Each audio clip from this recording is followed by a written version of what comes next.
রাধে রাধে বলে আরম্ভ করছি আজকের ব্লগ।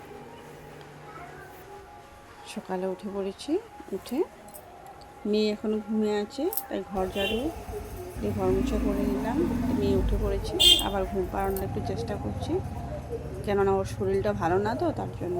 সকালে বমি করেছে দুবার তিনবার। সকালে একবার কাপড় ধুয়েছি, তারপর বমি করেছে, সেই কাপড়গুলো আবার ধুয়ে মেলে দিলাম। এখন আবার বাইরে যাচ্ছি,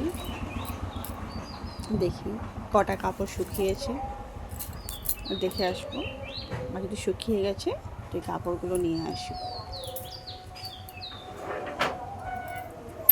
কেননা এখানে বাদরের প্রচণ্ড উৎপাত। এসে তারের মধ্যে লাফালাফি করে, আর যে কাপড়গুলো শুকিয়ে থাকে সেগুলো ফেলে দেবে, ফেলে কাপড়গুলো আবার ময়লা করে ফেলে, এগুলো আবার ধুতে হবে। তার জন্য গিয়ে দেখি কটা কাপড় শুকিয়েছে। আর মনাও ঘুমিয়ে আছে এখন। তো সকালে উঠে ধুয়ে দিয়েছি, তো রোদটাও ছিল, শুকিয়ে গেছে মোটামুটি পাতলা কাপড়গুলো। এই একটা একটা করে দেখছি কাপড়গুলো, যেগুলো একটু ভেজা আছে এগুলো আবার উল্টে দিচ্ছি, আর যেগুলো শুকিয়ে গেছে এগুলো নিয়ে নেব।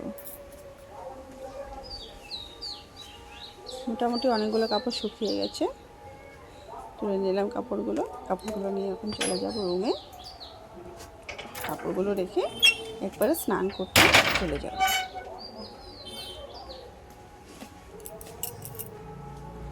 মনে ঘুমিয়ে আছে যখন, তাই তাড়াতাড়ি কামগুলো সেরে ফেলি, স্নান করে চলে আসলাম।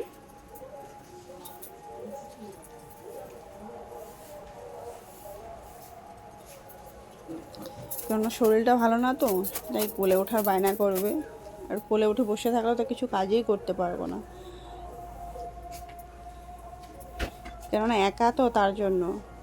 একা একা কী করবো, কোলে থাকলে তো আর কিছু কাজ করার উপায়ই নেই। আর শরীর ভালো না যখন, তো কোলে উঠতে চাইবেই একটু, বাচ্চাদের বায়নাই ওটা থাকে। তাই ও ঘুমোচ্ছে যখন, ওই ফাঁকে কামগুলো সেরে নিচ্ছি। স্নানটা করে ফেলেছি যখন, একটা কাজ হয়ে গেল।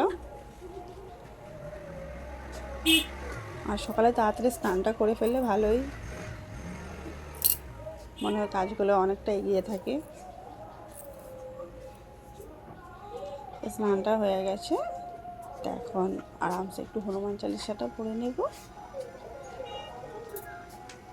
পরে তারপর ওই রুমে একটু কাজ আছে, যে কাপড়গুলো আনা হয়েছে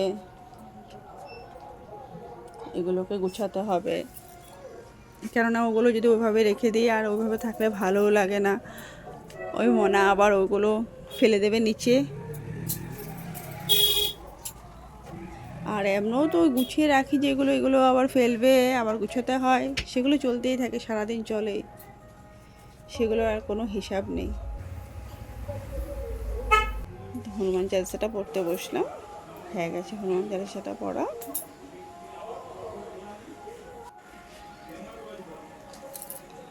এখন আরম্ভ করে ফেলে, কাপড়গুলো গুছিয়ে ফেলে তাড়াতাড়ি, না হলে আমি একদিকে গুছোতে থাকবো আর ও একদিকে ফেলবে। তো শরীরটা খারাপ তো 2-3 দিন ধরে, তাই আর ওই কুলে উঠবো এই বায়না চলছে। খাওয়ারও কিছু খাচ্ছে না, সকাল থেকে 2-3 বার বমি করে ফেলেছে।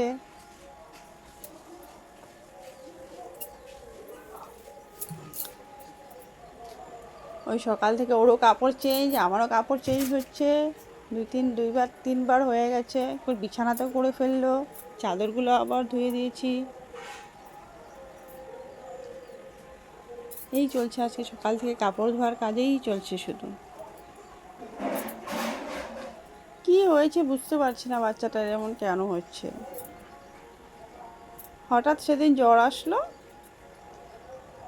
2 দিন ওই রাত্রে জ্বর আসলো, তারপর থেকে এরকম করছে।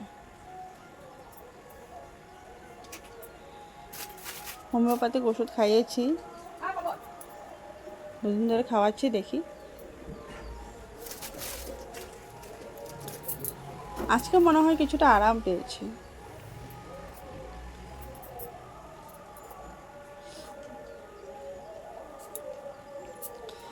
কাপড়গুলো গুছানো হয়ে গেছে, শাড়িটাও ভাঁজ করে ঢুকিয়ে রাখবো, কেননা ঘরে তো শাড়ি পরা হয় না। ওই মন্দিরে গেছিলাম তাই শাড়িটা বের করেছিলাম, তো ধুয়ে আবার রেখে দিচ্ছি। বাইরে রেখে লাভ নেই, বাইরে জাম হয়ে থাকবে। আর আমার বেবি কি করবে, ওই কাপড়গুলোকে আবার ফেলবে।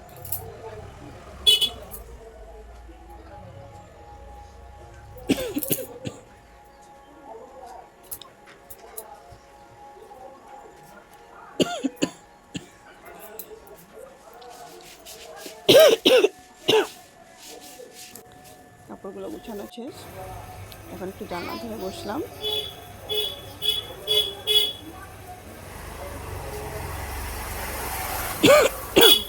এখন যাব রান্নাঘরে, চলে যাব। মনাও উঠে পড়েছে, সেই তাড়াতাড়ি করে একটু রান্না করে ফেললাম ফাঁকে। তো আজকে শেষ করলাম আমার এখানে একটু ব্লগ। তো কেমন লাগলো আমার ব্লগটা।